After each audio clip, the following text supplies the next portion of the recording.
Amanda. I'm Ben. AutoSave, welcome to our Today channel. we're watching Monogatari Second Season, episode 22. It's Kaiki time. Kaiki time! I feel like when you go from Shinobu time as a title, you have to call this Kaiki time. Even it's not Kaiki time. But it should be Kaiki time! I feel like if I was going to do some sort of ranking list of episodes for the Monogatari series, obviously Monogatari Second Season has come out with some of the best moments, scenes, episodes. You sound like me. I feel like this past episode that we had watched, episode 21, I feel like just as a whole, it would probably be up there. I don't want to say for sure what it would be, but I feel like it would be in some top tiers if I was ranking. Yeah. All right, you ready? Yeah. Sweet. Thank you. Nice bathroom trip. Nice shirt. Like the orange. We've come with good news. Good reason.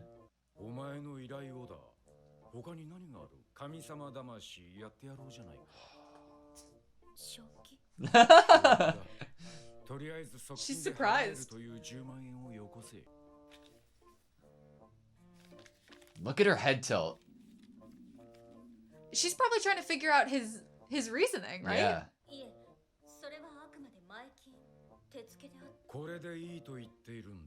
She's gonna be even more confused now.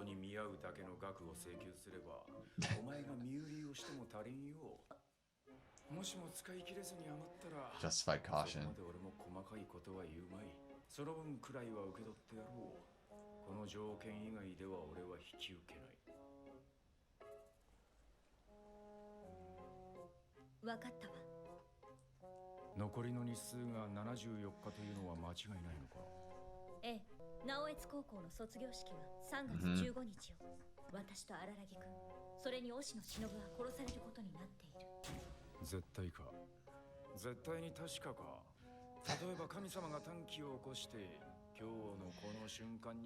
No. It's a good question.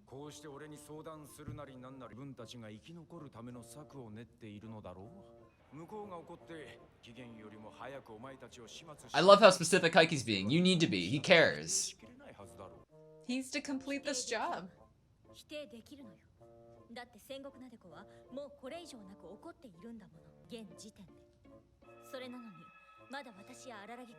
That means something. Yeah.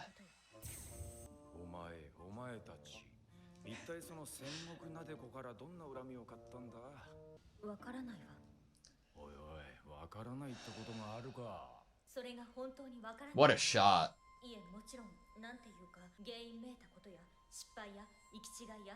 But for the extent of this anger,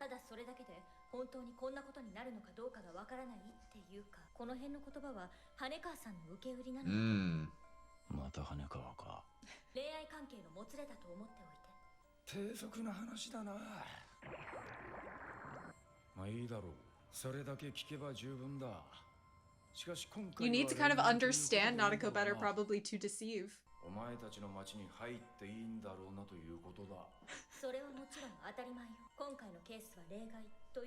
Special circumstances. Disguise time. That's good advice. Look at the shadow.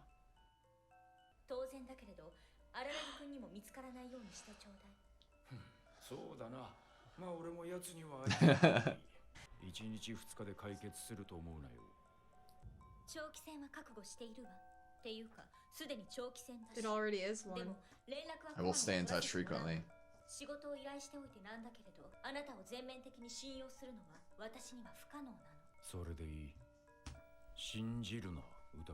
Have suspicions, not faith.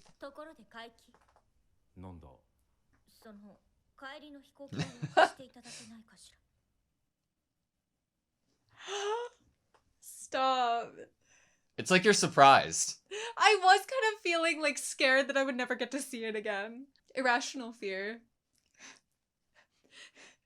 This is the best thing ever. You know, I have no idea what to expect from this episode. Obviously, we have the idea of Kaiki flying in on a different flight than Senjigahara, but like, what is it gonna look like?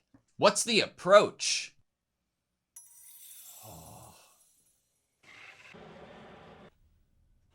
How nice to get an empty flight. You don't know if it's empty, it's just his telling of it. Oh, true.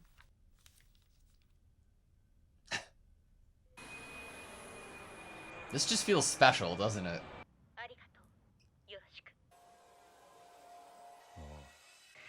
He almost looks like Okabe. God, I love the music. The Kaiki theme. Yeah.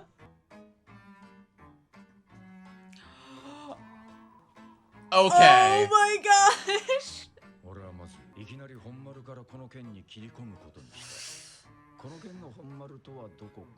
Yeah, where is that?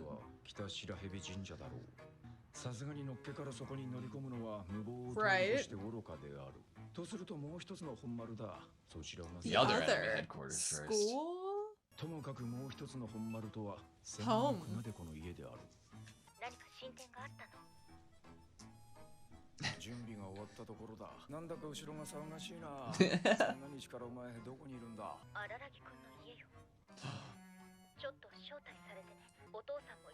Wow. Oh wait, that's so cute actually.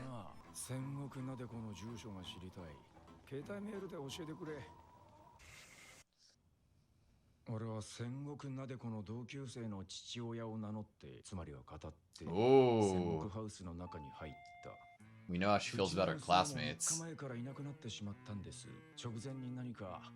Wait, 3 days.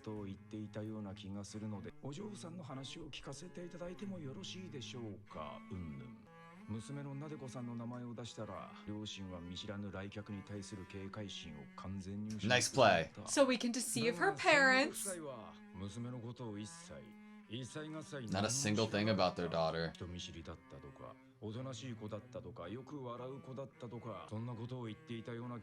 That's not her though.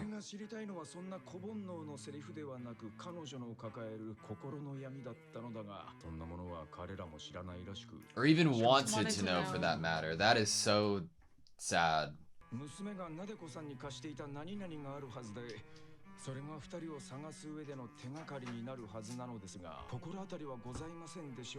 Kaiki, you're so smart.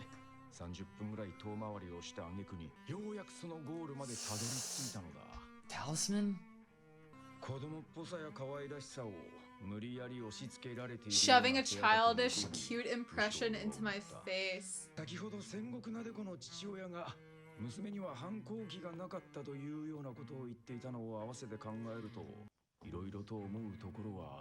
Yeah. Just sounds unrealistic. Too perfect.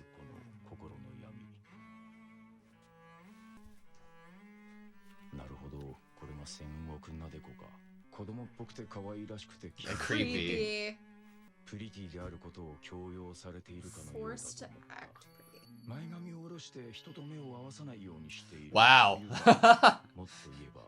Getting to actually see what she looks like for himself, he's like reading her, like body language. Yeah. What is she so afraid of? What is it?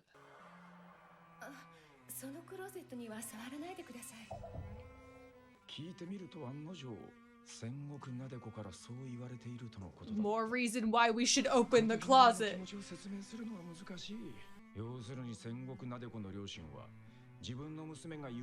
They still didn't open it themselves. Oh. That's really messed up.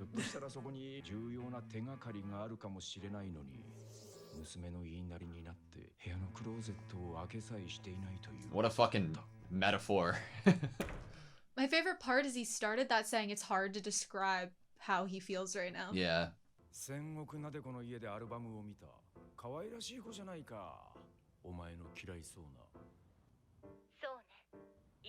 Mm-hmm. I love the exact language.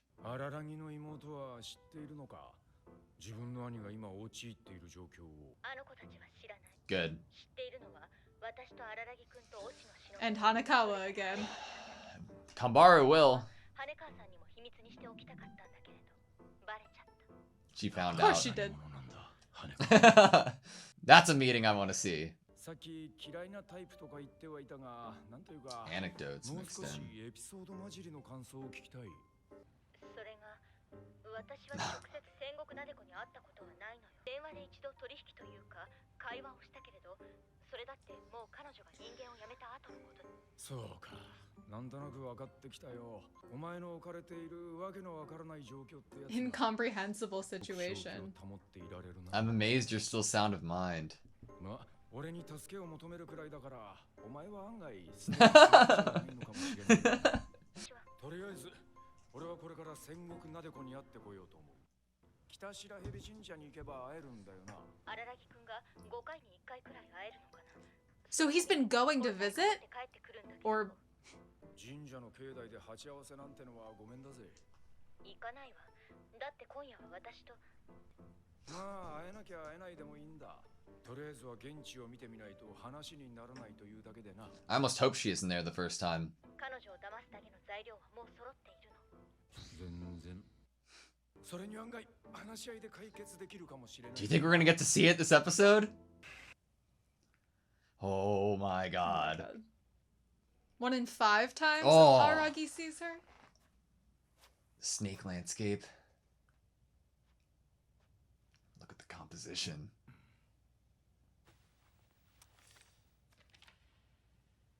Is that a better offering, maybe? How this connects to how he started last I know. episode.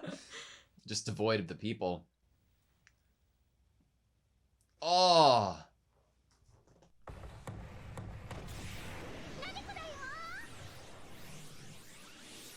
せっかく神様になったのに誰も初詣に来てくれなくてつまんなかったんだ。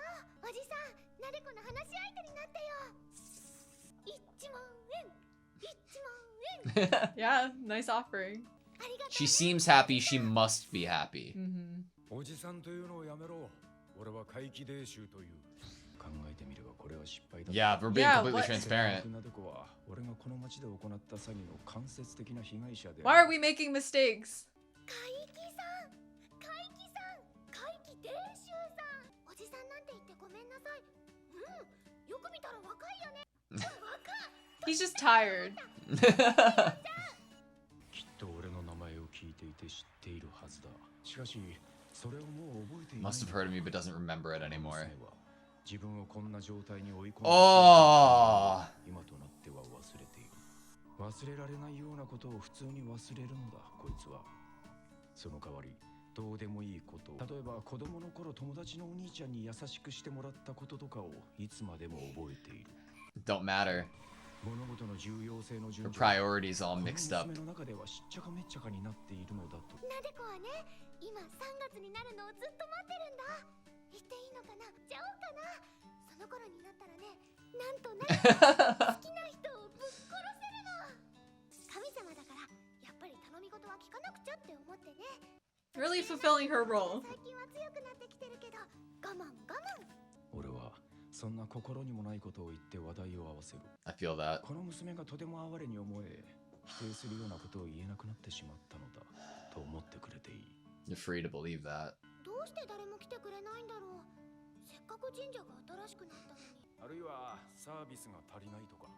サービス？サービスってエッチなサービス？ I go with that.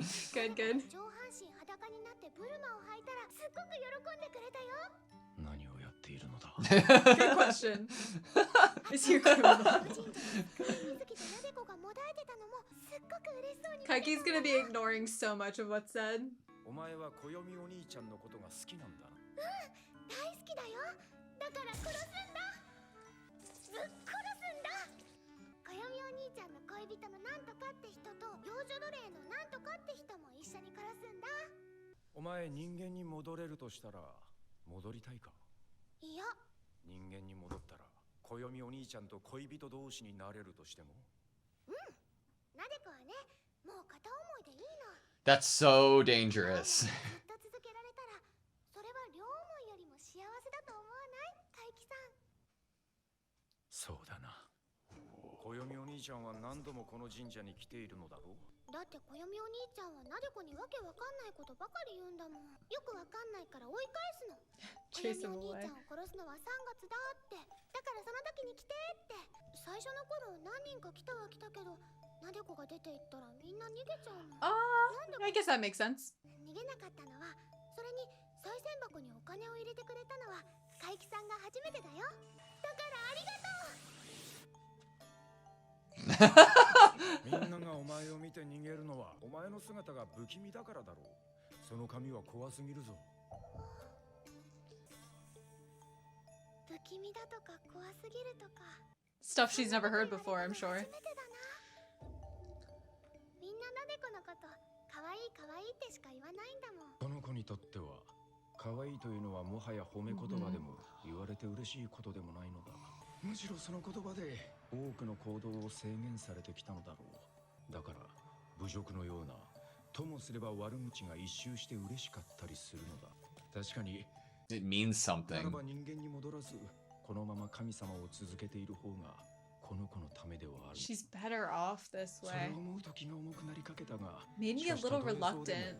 俺には全然関係 Oh, I love pulling his hair back and then putting it back down. 遅くなってきたから俺はそろそろ帰るぞ。もっとおしゃべりしようよ。海木さん、帰っちゃったら寂しい。これ何？ひょっとしてあやとり？のび太くんが好きなんだよね。あやとりと居眠りと早打ちがのび太くんは得意なんだよ。いくつか技を教えてやる。お前がそれを極めるまでにはまた来てやるさ。俺は嘘をついたことがない。正直に俺はそう言った。そして白々しく、あるいは腹黒く続けた。何せ俺はお前の信者第一号だからな。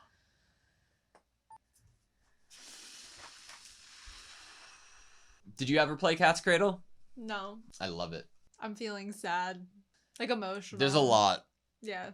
When I was in school, in grade school, there was a event that this guy came and did a bunch of yo-yo tricks.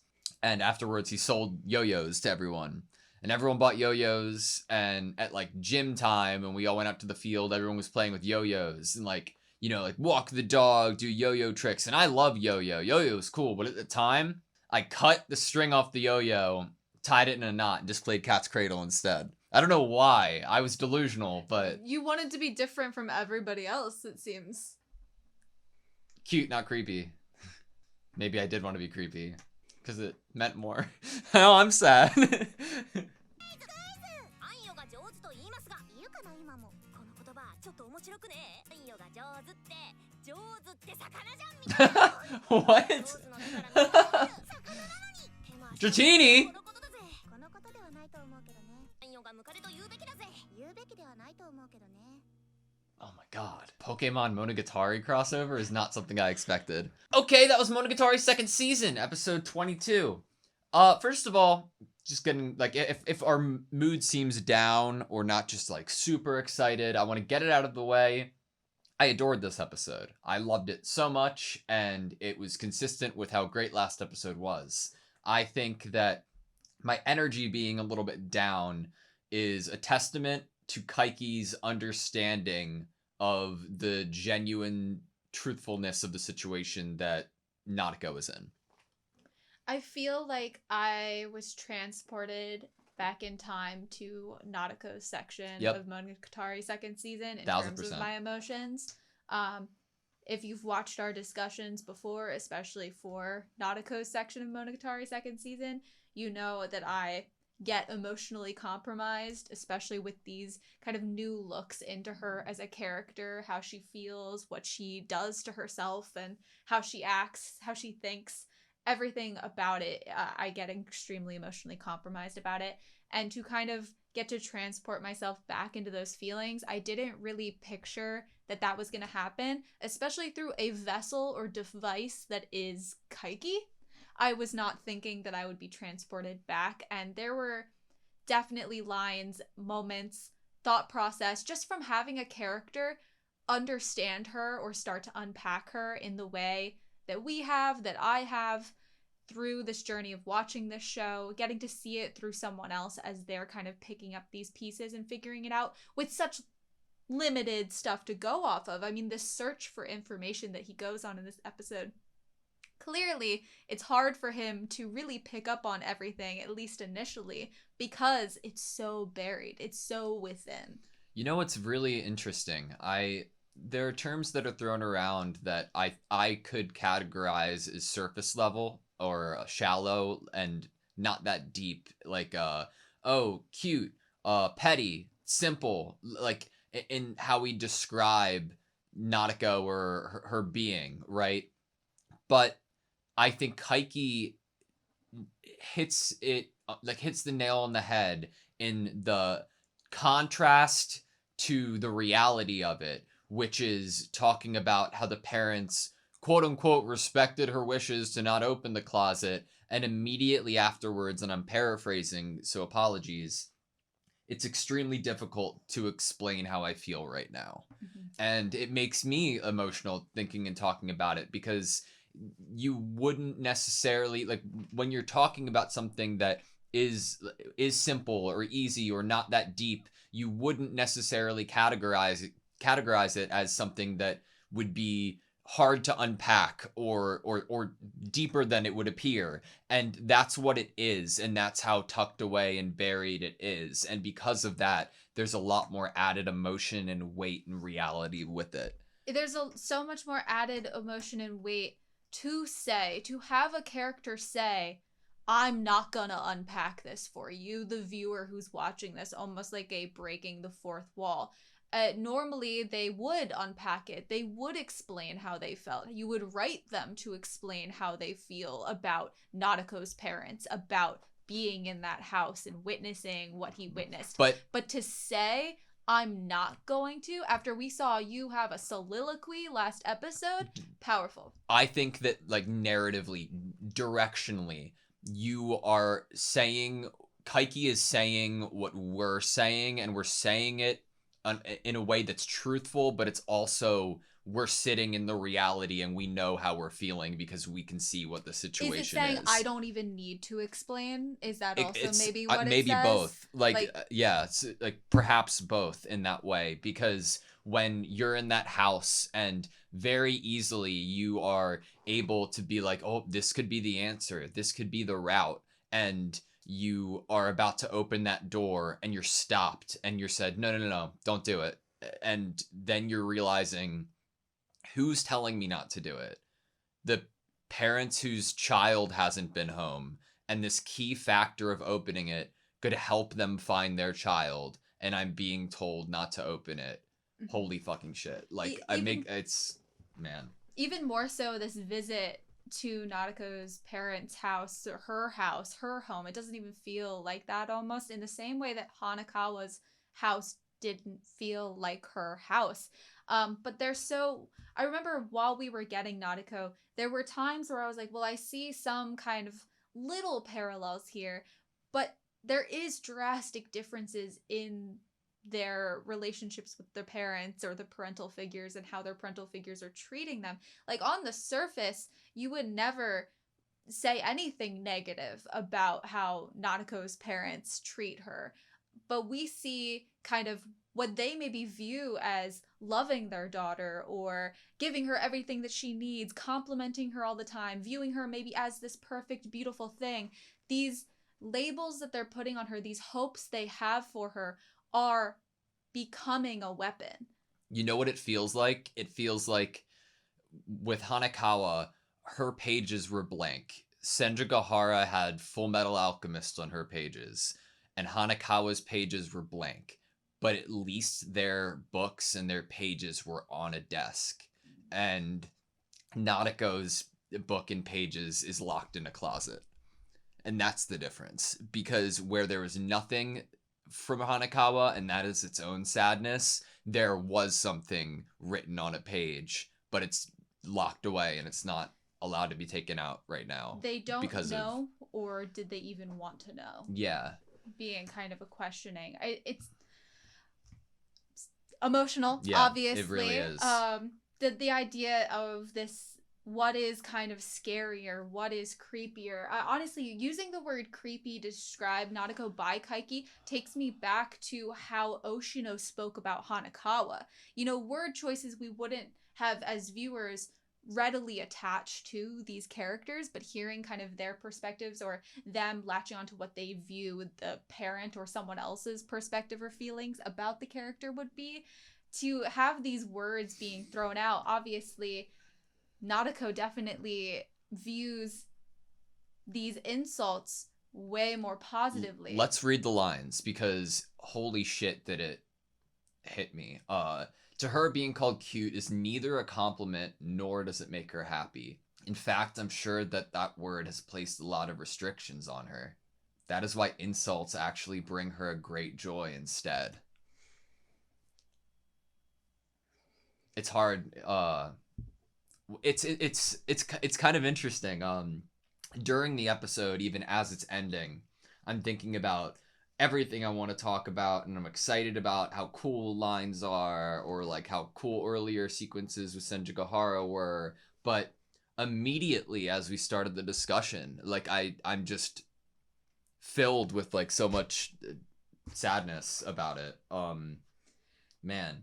I can't, obviously, just to kind of sum up what we're talking about right now, just the restrictions of the labels, even positive ones. And if one were to point this out themselves, try to voice this to others that are calling them cute and are continuing to perpetuate this kind of box that they feel like they're being locked in, they would be seen as conceited, ungrateful, like they themselves view themselves in such a high and mighty place. Like, they would never be able to voice what was happening to them without resentment from the people that were listening or hearing, misunderstanding, and maybe even like resentment. You're being insecure. Like you're like, come on, you're being insecure. You're just maybe even wanting more compliments, and that's why you're taking it the way that you are. But Nadeko's got it down to the degree that like it would take someone like Kaiki to even like be able to observe and actually be able to put into words and piece together that there is more to it at this point because of how far down it is. As I talked about when we first were getting Nadeko in the Monogatari second season, and I was opening up about my health issues when I was 13, 14, I can really honestly, obviously relate to this character and some of the things that she was going through, some of the ways she was treating herself. But when we have that idea, Kaiki bringing up that there was no rebellion, it might have been the parents who brought up to him that there was no rebellious phase, no rebellion. I think to myself and how I acted around my parents when I was 13 or 14, and I was constantly being kind of given all of this love and support and being told how impressive I was. And yes, at least initially, of course, it makes sense to compliment someone or praise someone for getting up and picking themselves up, even though stuff that's happening in their lives is extremely difficult. But I do believe that I felt like I was locked into this certain way. Well, it's shallow. It's shallow at that point, right? Because the compliment is based off of on a falsehood at the end of the day. What it does is keep you going in the best way possible within that locked box. Yeah. But it is still a locked box. I felt like, and as I reached, my 20s, it felt like I had to break out of that box of, I'm not a sick kid. Yeah. Like, yes, I can be impressive, but I should be supported to try even harder and not just given praise for kind of baseless things I'm not even really trying too hard to do.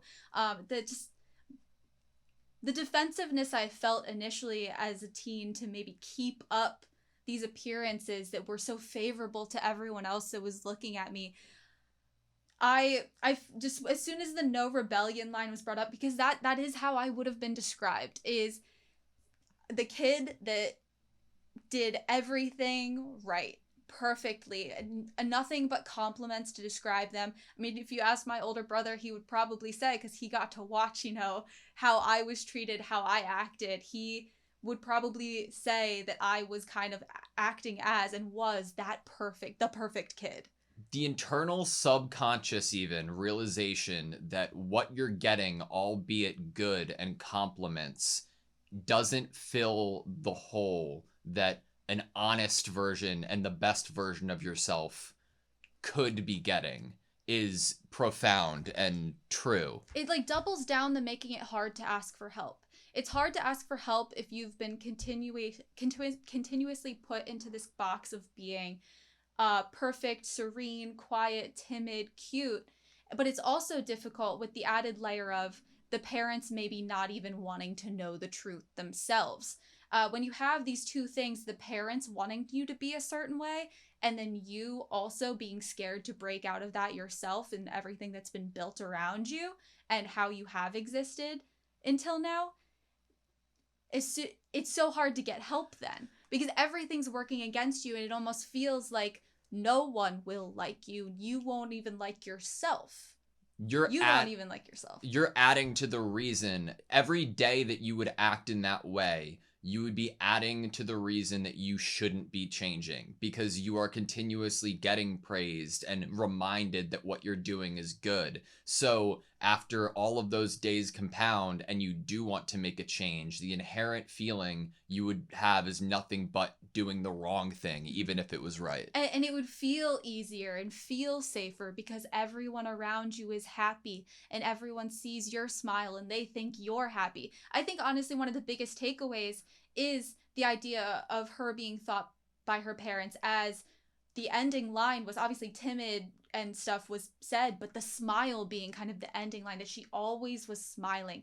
And I always wanted to be seen as okay and happy and smiling and just this positive presence to be around, and always known for smiling. How does that crack, right? As being somebody who, even in earlier life, like with Nadeko, being chin up, smiling, cute, it begins to take its toll, doesn't it? It begins to get heavier on the top of your head to the point of bangs growing and covering your face, and it being a variation of what it used to be, but you can see the cracks, you can see the stress there, the pressure. It affects not only her view of herself, but I remember we even talked about it affects your relationship with other people.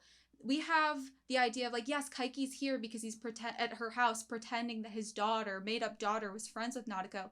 And as he's looking through the photo books, he brings up that there are no photos of other people with Nadeko. Where's a photo with my daughter? Where's a photo with my daughter? There are no photos with anyone within her room. That kind of like, her parents don't know, don't care to know, but also her friends don't know. Does she even actually have friends? It affects her actual real connection with other people, the actual ability to have true friendships. The second her parents would make a decision to open that closet door would be the second that they have to admit to themselves all of their own wrongdoings. I think it would be the second they show genuine care. Well, yeah. Her.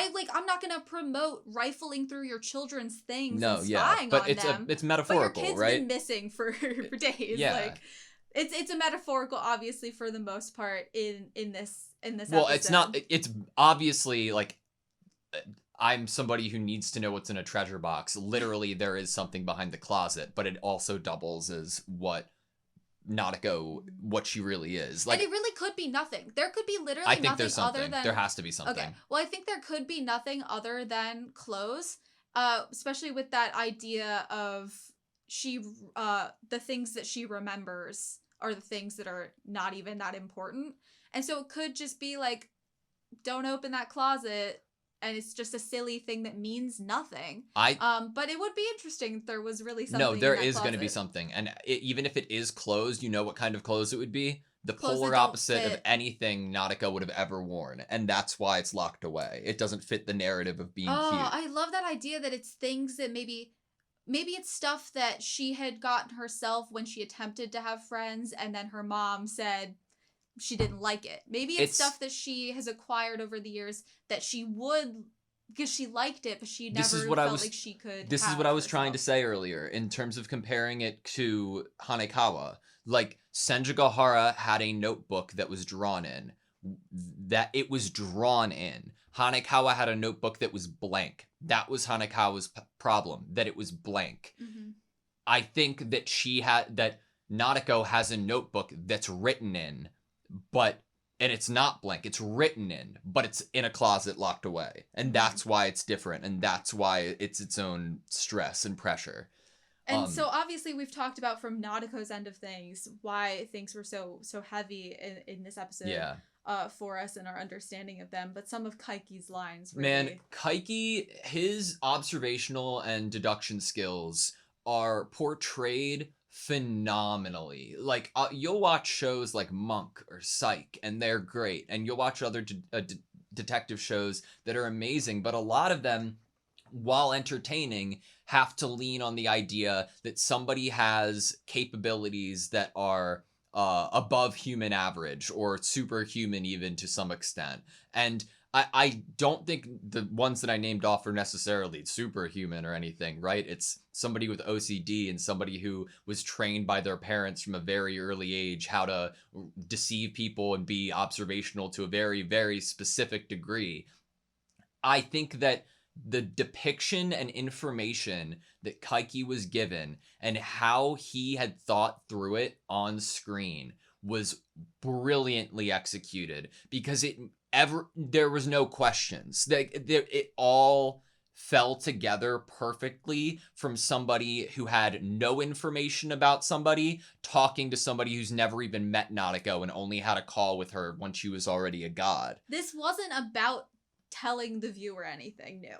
This was not about unlocking stuff for the viewer. It was exactly what you said. It was us as viewers getting to see someone. It almost like we were watching the show with someone we've already seen it, and we were getting to see them come to understand Nadeko's character through what is given to us. We are getting to see Kaiki receive basically exactly the information that we have received, and nothing really further or new, and come to a lot of the same conclusions and understandings that we did. And I think that feels extremely rewarding. So I'm glad this wasn't just an explanation. Yeah, I think I'm onto something, or at least I think I want to say something. But if I don't read the lines that I think are important and wanted to read now, I am fearful that we're gonna forget to read them. So let's read them, and then I'll go to my point. Okay. As long as you remember your point. I will. I promise. This girl has forgotten all about the root of evil that drove her into this corner, which is a massively huge observation for him to make. That's a conclusion I reached. She easily forgets the things that are impossible to forget. That is incredibly sad and speaks volumes. And it's what lies you're able to make yourself believe depending on the I'm sorry. Okay, my stuff, right? I think that I want to bring up how Hanekawa and Senjugahara have been looking for Oshino. And I think that it would have been wrong if they found Oshino. I think that it would have been bad if they found Oshino even. Because I think Kaiki is the only right person to be solving this. As Oshino was the only right person to speak on Hanekawa at the time. There was a line that came up and as one of the title cards around 21 minutes and 11 seconds that I originally had to take a step back, and I'm like, how the fuck does this make sense? And it was when I'm gonna paraphrase it and then bring it up. The only word that I'd caught at the time was traffic accident. Yeah. And that's the only word I caught at the time too. I want to see what was actually I want to see what was actually said, but before we do, what led me to this is thinking of that, and then thinking about how I think Kaiki is the only person to handle this, specifically in regards to Nadeko's love for Araragi and that love not being requited. Mm-hmm. If you could be human again, would you want to be? Nah. Even if it meant you could be lovers with this Kiyomi guy? I'm fine with my love being unrequited. If you could stay in an unrequited love forever, don't you think that's better than having it requited, Kaiki? Unrequited. She died in a traffic accident anyway. While I know love, I don't know losing it. Do you think that, firstly, that's massive in terms of Kaiki as an individual, as a person, emotionally. It has had a role into the shape of the person that he is today. I think it will come down and will be extremely important in order to relate or understand Nadeko on a different level as well in her relationship to Araragi. Do you think that we're talking about Kanbaru's mom?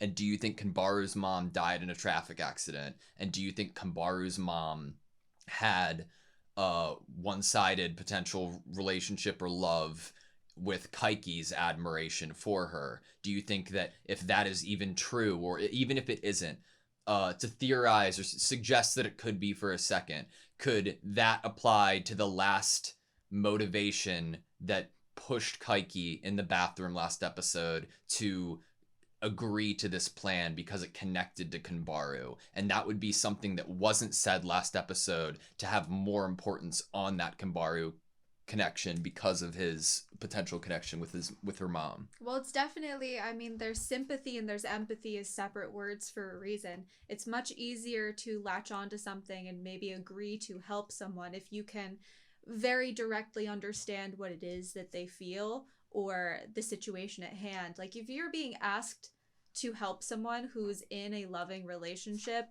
and both lovers are going to be killed at the end of this, and the whole situation, this circumstance they're in, this impossible, unfortunate circumstance, is love issues at the end of the day, I think that if you're able to latch on to that one element even slightly, it would definitely help you in terms of like what your reasoning for wanting to help. And so if we are to understand what it is at the end of the day, because Kaiki went through so many options, there was one at the end of the tunnel that he was able to latch on to that felt like it was still in character for him. Or maybe not that it felt that it was in character, but it was undeniable for him.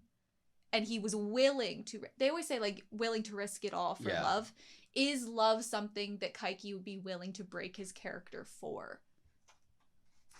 I think it's an interesting place to go for sure. I'm gonna bring it up one more time. It goes by so quick. I almost wish we had like a transcript next to us. Obviously, I saw a traffic accident and I was like, "Was he in love with Hachikuchi?" Yeah, like, of course. like, okay, like, of course, that's where our mind goes. But while I know love, I don't know losing it is such a fascinating line. I'm almost having trouble unpacking it on the spot. It depends on the context. Like this is something that I'd want to sit with, that I have to sit with for a long time to try to figure out how to read it.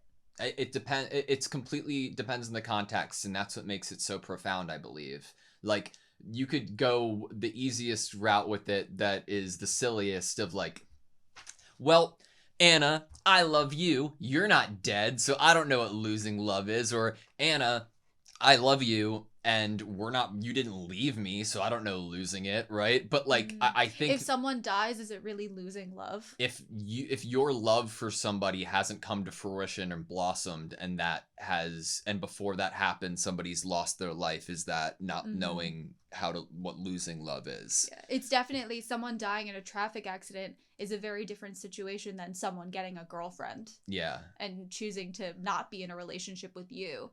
So that could definitely be a way to read it, is just because something happened doesn't mean the love ended. Yeah. Man, what a beautiful episode. I'm just going to talk about some other notes that I have that don't necessarily pertain to the emotional aspects of the Nadeko Kaiki discussion that we have been having, because I don't want to miss them. I loved the idea that Kaiki gives praise to Senjigahara and says that he's amazed that she hasn't lost her mind yet because of the situation and circumstance that she's in. And then he's like, well, maybe you have. You did reach out to me. Yeah. And I love that.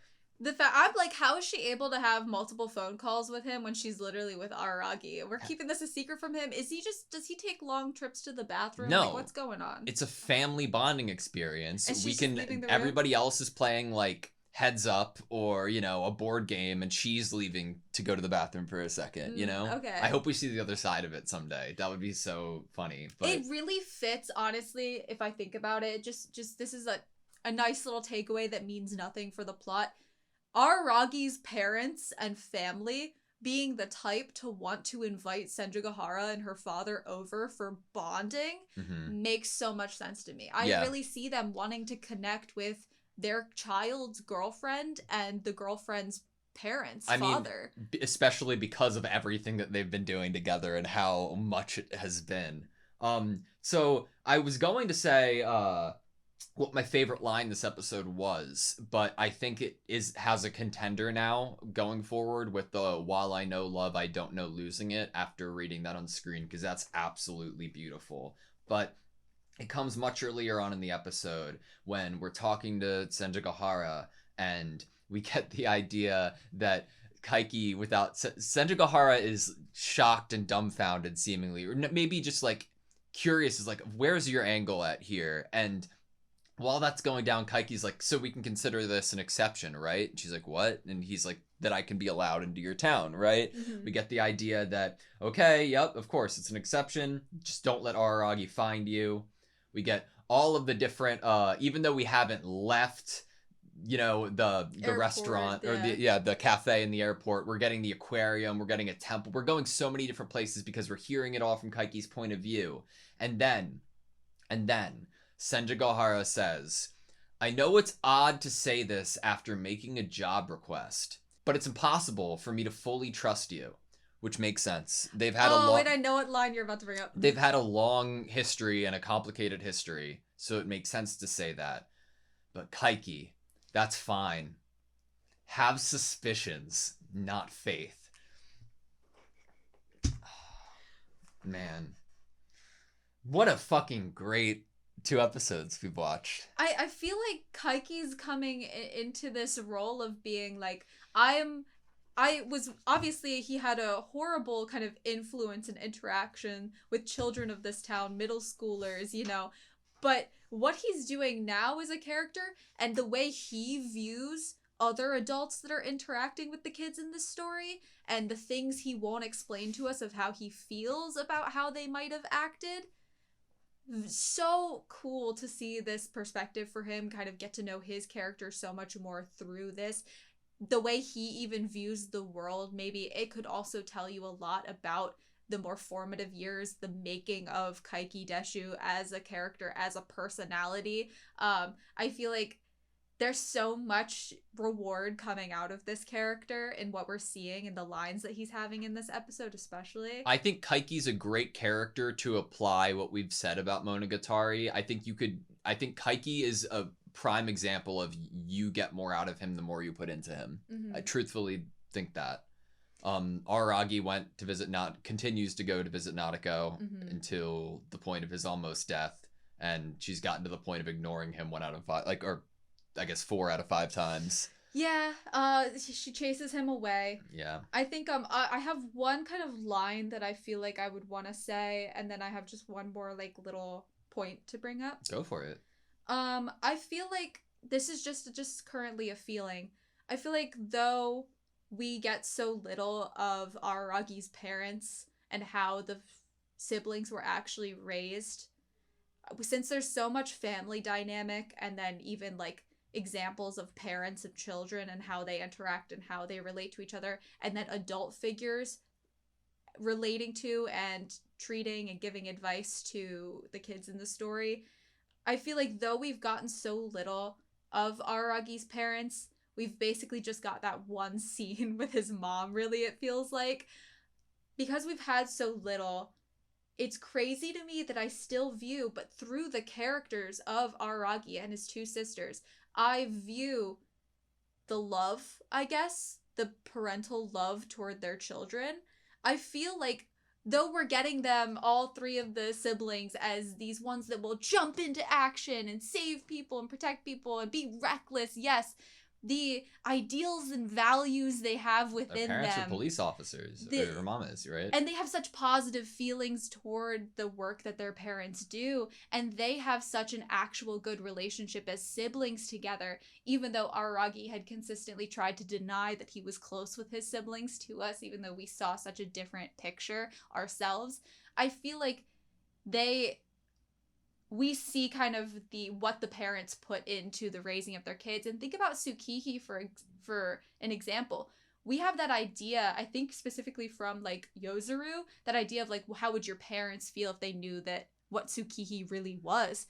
That idea that like Araragi feels so strongly that everyone in his family, Karen, his parents, they would all choose Tsukihi at the end of the day. That she is their sister, their child, the love that they hold there. And I feel like I've been informed, hopefully not falsely, of what the family dynamic in the childhood has been like for Aragi in comparison and actual contrast to so many of the other characters in the show. Is that, are we seeing like why Aragi can be this person for so many other people? Is that because of the foundation that was built for him, and maybe like he can bounce off of that because of the foundation that he was given? I think it's so readily? additive, and I think it's almost evolution. I think that everybody, regardless of how old you are, if there's a point you get to that you're wondering, like, what were my parents actually thinking or feeling? Like, when you're a kid, you assume that everything your parents say is true and they have like a divine wisdom almost. But then as you grow up and you turn 18 and then 19 and then 20, you're like, well, I'm an adult now, right? Where is that wisdom? Like, I've learned some things, but I'm still unsure of so much. And when it shapes you into an adult and you have jobs, if like a police officer, and you have kids and you instill values, or maybe you don't even intentionally do it, and it's just by the way that you act and your demeanor and your outward on, like, it extends to other people, then that brings into question, well, what would happen if a high schooler in Aragi's position would try to enact that will onto the world in situations that his parents would not even have power in the face of oddities? Then comes in a character like Oshino, a character that has experience and a sense of justice to a certain extent, but experience more so in a field that Aragi doesn't, and he can apply his own outlook on life with that experience and knowledge he gets from Oshino to create his own path that is different from his parents. It's somewhat of a character who's able to look at maybe some of his own security, some of his own maybe privilege, really get some inward looks at himself, have an awareness of the parts of his personality that are reckless, and really look at himself and be able to take everything that he's seen, all the advice that's given to him by someone else, just not non-defensively, just so open-hearted, so hard on his sleeve, to want to get better, because if he gets better and if he continues to grow as a person with the foundation he has and look at himself truly in the mirror, then the more people he can genuinely actually help. And I feel like we've seen the growth of a character have that happen. He's not even he's not even on the screen right now, Aragi. Yeah. Like, he's not even here. It's because of how strong the universe is, to be completely fair with you. That's why it comes up here even again. Did you have one more thing? I had one last line. It was at the very end of the episode. And Kaiki, I'm your first believer. Kaiki, it starts with the idea of, and with a clear conscience or perhaps a black heart. I added, I'm your first believer after all. This hurts. It goes with this idea of how he feels like Nadeko is better off this way. He says that he's reluctant because she's better off. She's happier. She's better off in the situation she's in. At least in some twisted way, she's better off. And that goes so much with that ending line of a clear conscience or a black heart. Like, which one really is it? If he feels like she'd be better off this way, but that idea of, like, the difference between a clear conscience and a black heart.